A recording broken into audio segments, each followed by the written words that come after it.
Welcome to the Caddo Convos, the podcast that explores the vibrant community of businesses thriving in Caddo Office Reimagined.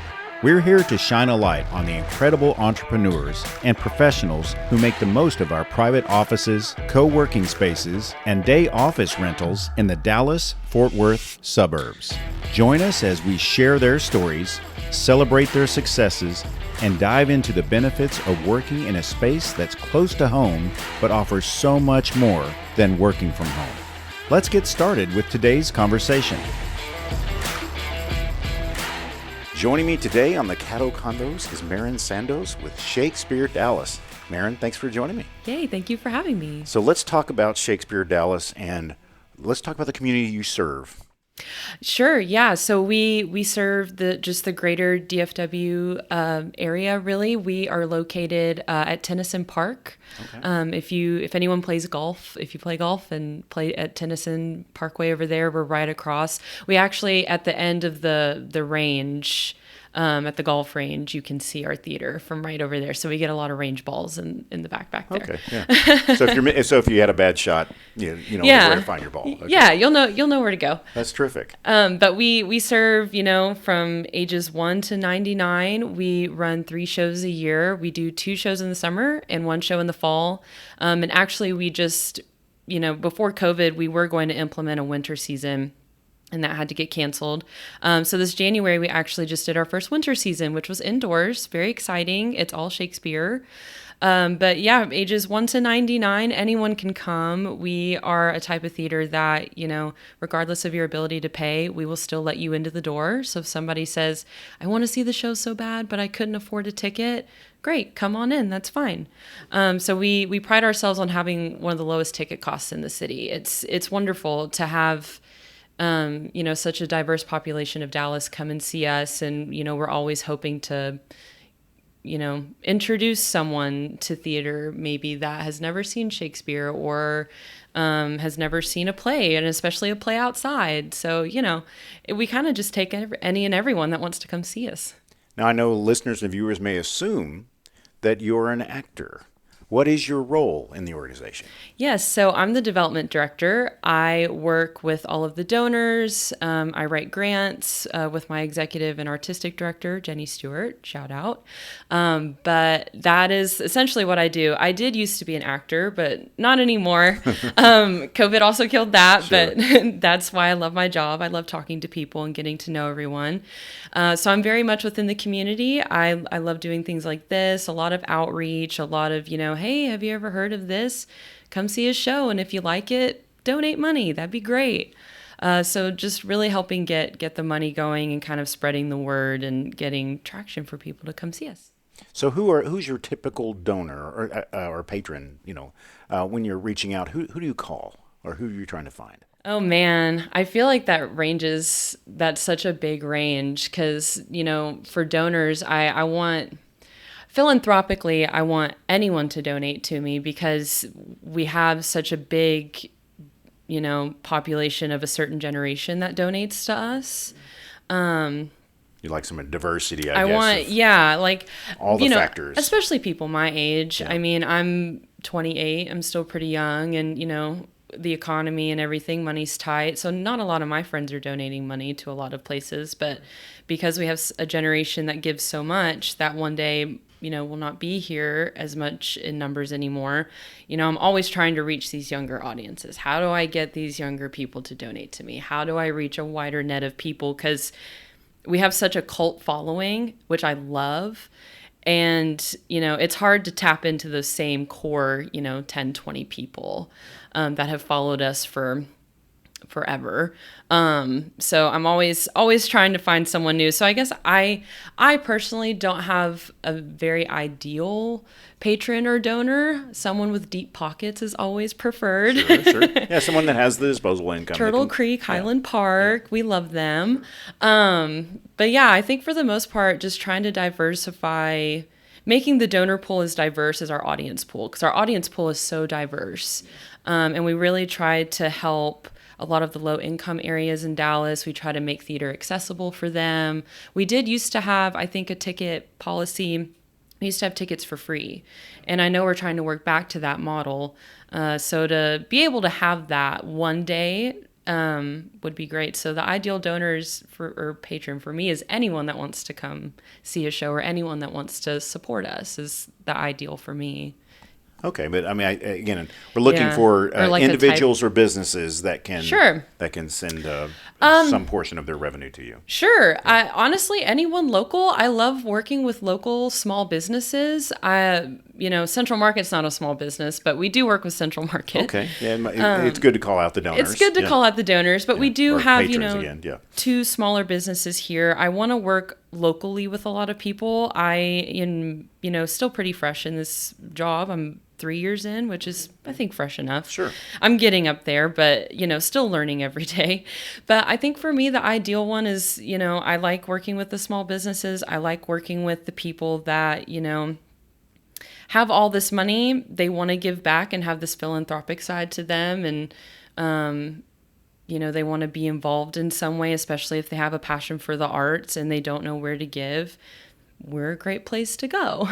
There are a lot of financial needs. You have sets to build. You have all this, the logistics of planning, advertising, all of it. Talk me through the costs, because I know our listeners may say, I can help in that area. Sure. As in give them something that their money's going to, Sure. rather than the greater organization. There's all these different parts that need funding. There are all these different parts. So yeah, the shows are obviously the big one. We do have the stage itself at the park, and we have a semi-permanent setup, but we paint it. We need sets built. We do actually need new lighting equipment and new hardware equipment. And right now it's kind of archaic where we have people, taking lights up and down all the time instead of having something permanently fixed on there. So that's something that we're actively looking at and looking for right now. Marketing, we are always looking for people interested in marketing and social media or website work. That would be a really big one for us. Our website, love her to death, but we would love a change. Oh, yeah. It's just, I think it was made at a time where we needed a website, and that was just kind of what was put out there. And now we're taking a step back and being like, man, we'd love a refresh and update or reboot. But kind of having the time, because we're a staff of 5.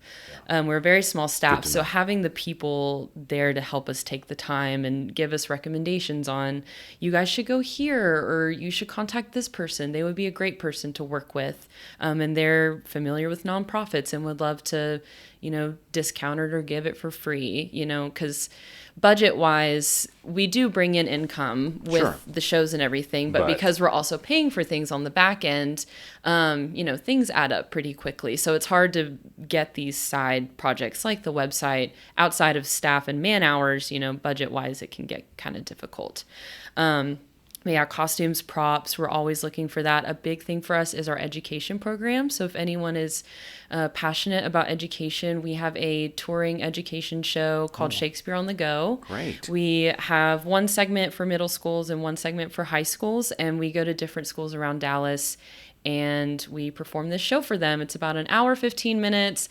It's very interactive. The kids get to get up on stage and act with the actors, and they learn so much. And that is something that is very passion fueled for a lot of our donors. They love the education work that we do, especially with the learning loss after COVID. It helps with language acquisition. The kids, lost so much. So this kind of helps us, and it really helps the teachers. They're like, please, the kids, they hate this, help us. And we're like, okay, sure. So that is something that, that takes man hours, takes gas and gas money to drive around to these schools. And so that's a really big one, because a lot of people also really love that one, because it's such a great thing that we do within the community. We work with Title I schools, which are lower income schools throughout Dallas, which is really great, because those are kind of the kids that get forgotten in the education sphere, especially with art and language and all of these different things that are so important, but people kind of let them fall to the wayside a little bit. So and they have costumes and they have scripts and rehearsal and renting out rehearsal spaces, because rehearsing in 100-degree heat all the time can be kind of taxing. Yeah, it's really unhealthy, and especially Yes. here in Texas, where in August it gets 110. It's every awful. day. Awful. Yeah, that 80-degree high 2 days ago felt like 95, and We were all burning up. I almost passed out. But I would say those are really big places that I think people could start thinking about how they could be involved with us outside of just donating to us. Like if they know of any schools that maybe want to participate with us, or any teachers, or And they can like sponsor an individual guest appearance. Of course they can. You could be that micro. Hey, come to my school. And it's like, okay, well, if for a sponsorship, we can do that. That's a wonderful idea. I know with like, there are some, what am I trying to say? Like bigger schools, I guess, outside of the Title I schools, because the Title I schools barely have enough money anyway. Right. So, but we do go to like Highland Park schools or things like Highland Park Middle School is the school that I got to go and watch the show at. And that would be a really good one to be like, hey, we'd love to come to your school. Do the parents want to come and chip in? Is there someone in your within? Obviously, I mean, everyone wants their kids to succeed and enjoy these types of things. So there's opportunity there. Let's talk about your shows. Sure. You mentioned you have several a year. We do. When are those? So in the summer, they're going to be June and July. And then the fall it's one show, starts in September and typically closes in mid to early October. About how many performances? Oh man, summer runs for 6 weeks. Okay. Is that 2 performances per week, or?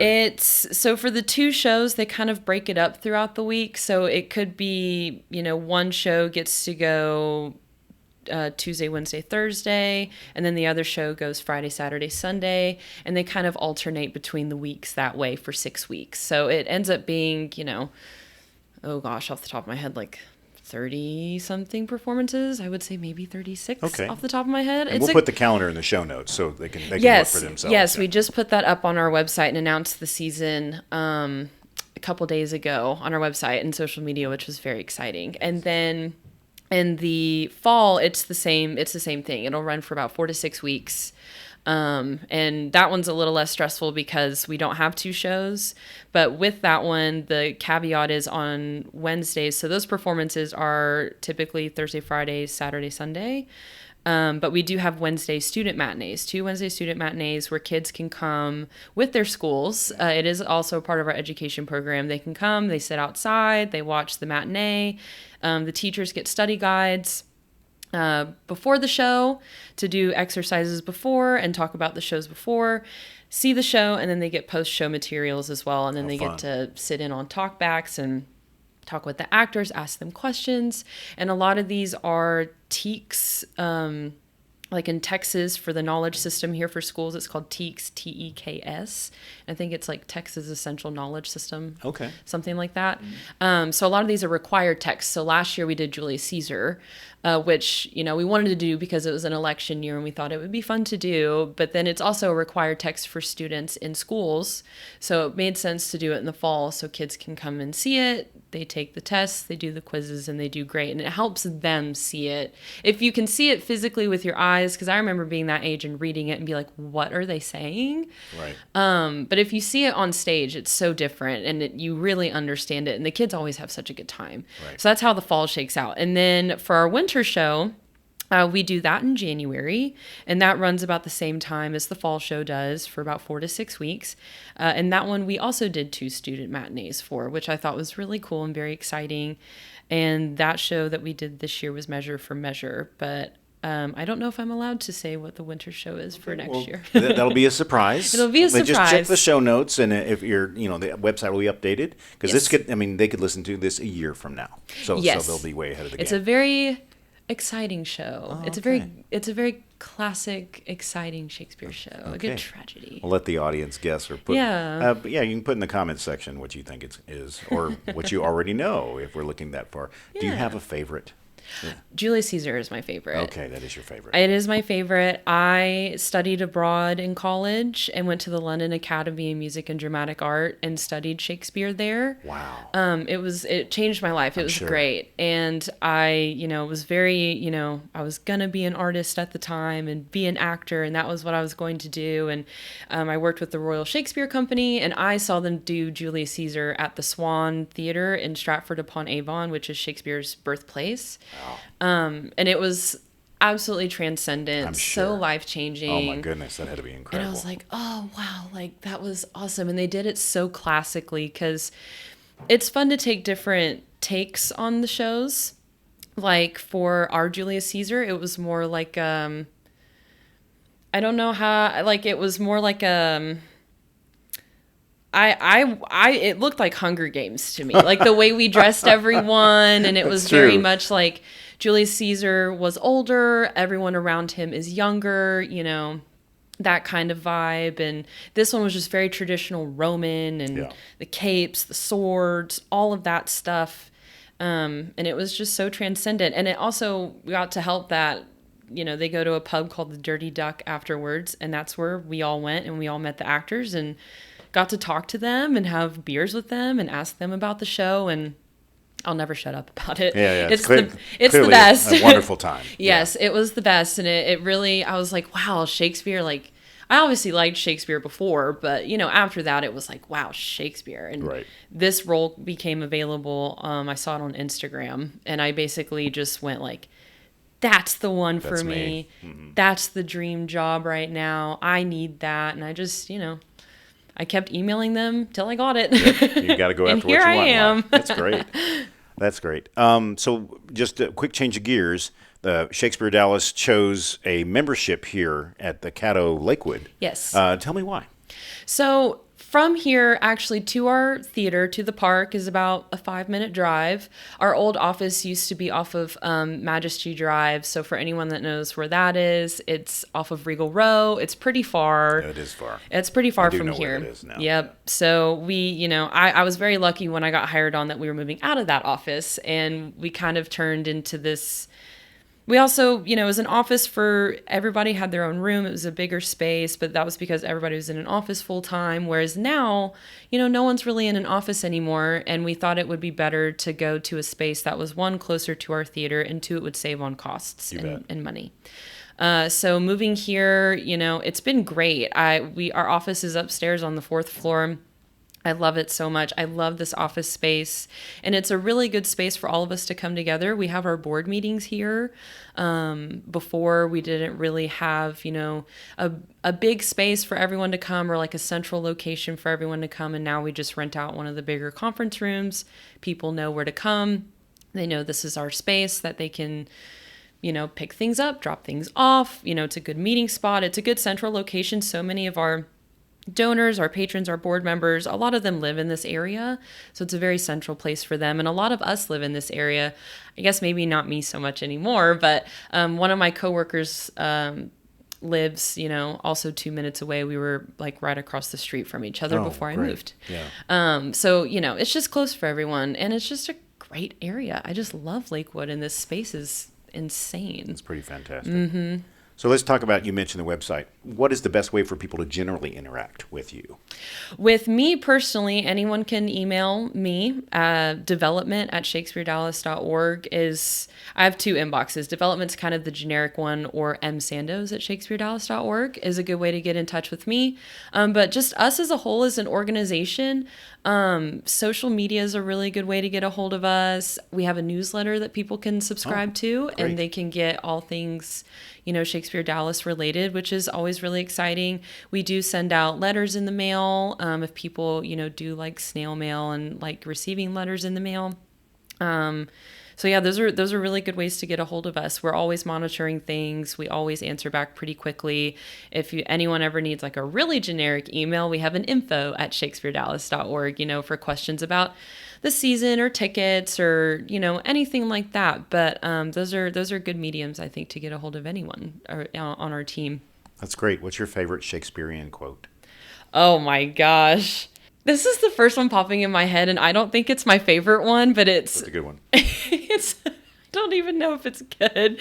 It's Double Toil and Trouble, and it's the witches from Macbeth. Okay. Yeah.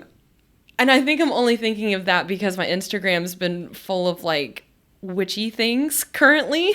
Okay. Unseasonably, but Unseasonably, I think it's because Lady Gaga just came out with a new song, Abracadabra. Well, there you go. Yeah. And so that's been on my, so I guess that's the first thing to pop up in my head, but it's definitely not my favorite. Right. I don't know if I have an exact favorite one. I think I don't think I could do the whole speech, but it's, the Friends, Romans, Countrymen, Lend Me Your Ears from Julius Caesar. That's also such an iconic speech, but I really, anything from Macbeth, anything from Julius Caesar, anything from any of the tragedies.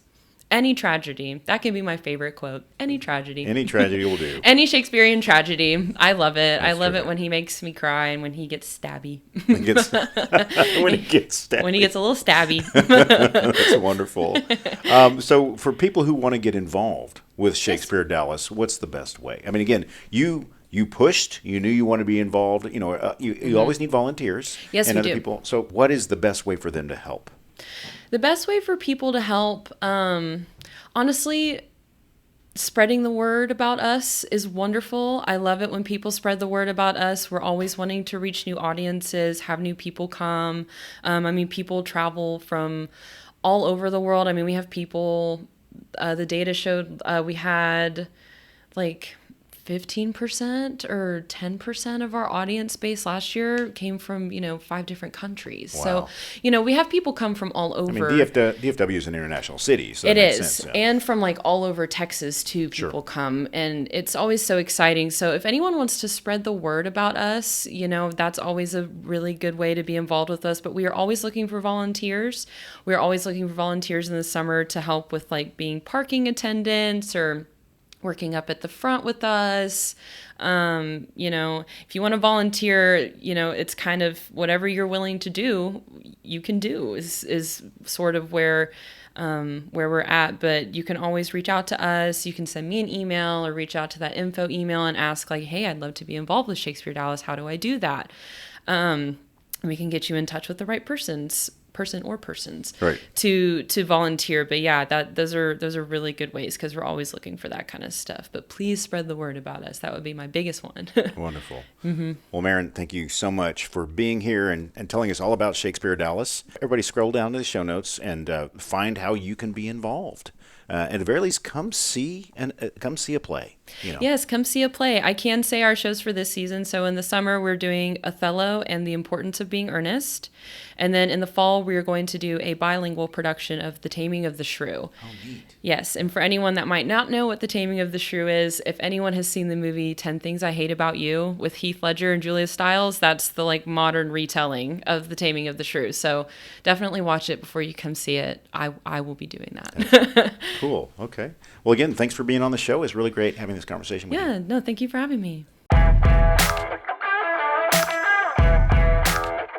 Thank you for joining us today on the Caddo Convos podcast. A huge shout out to our incredible network of members for making our community vibrant and supportive. If you're looking to boost your productivity and reduce the isolation of working from home, consider joining us at Caddo Office Reimagined. Our spaces are designed to meet your evolving needs, support remote work, and foster a sense of community that's hard to find at home. Whether you're a startup aiming for growth, a freelancer seeking a professional setting, or a company looking to optimize resources, Caddo offers a perfect blend of flexibility and innovation.